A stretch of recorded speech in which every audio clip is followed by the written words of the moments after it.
battle that is being fought in India. The RSS believes that India is one idea. And we believe that India is a multiplicity of ideas. And we believe, by the way, very much like the United States, we believe that everybody should be allowed to participate. We believe that everybody should be allowed to dream. Everybody should be given space, regardless of their caste, language, religion, tradition, history. This is the fight. And the fight was crystallized in the election, when millions of people in India clearly understood that the Prime Minister of India is attacking the Constitution of India.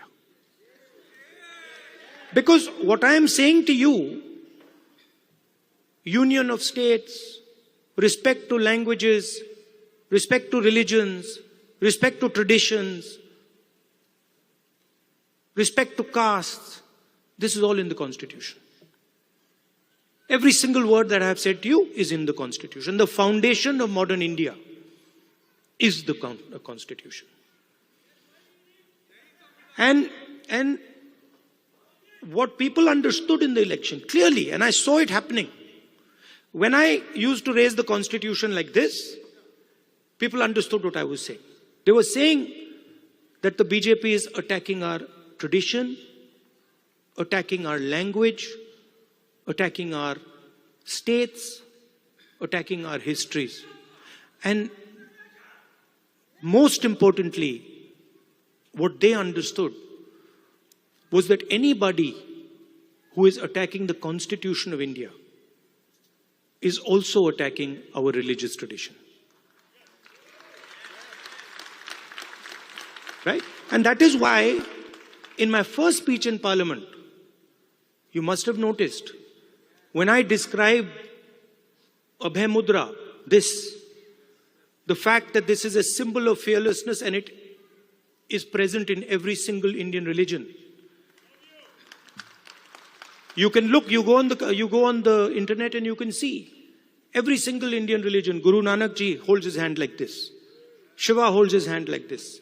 Every single Indian religion, the hand is a symbol of fearlessness. And when I was saying this, the BJP could not stand it.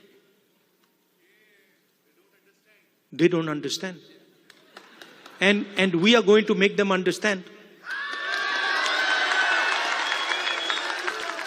You see, and the other thing that happened that was very beautiful, that in fact I was amazed that it happened so quickly, was that fear of the BJP vanished, disappeared, gone. And we saw that immediately, within minutes of the election result, nobody in India was scared of the BJP or the Prime Minister of India. So these are huge achievements, not of Rahul Gandhi or the Congress party. We are peripheral. These are huge achievements of the people of India who realized, of democracy, of the people of India who realized that we are not going to accept an attack on our constitution. We are not going to accept an attack on our religion. We are not going to accept an attack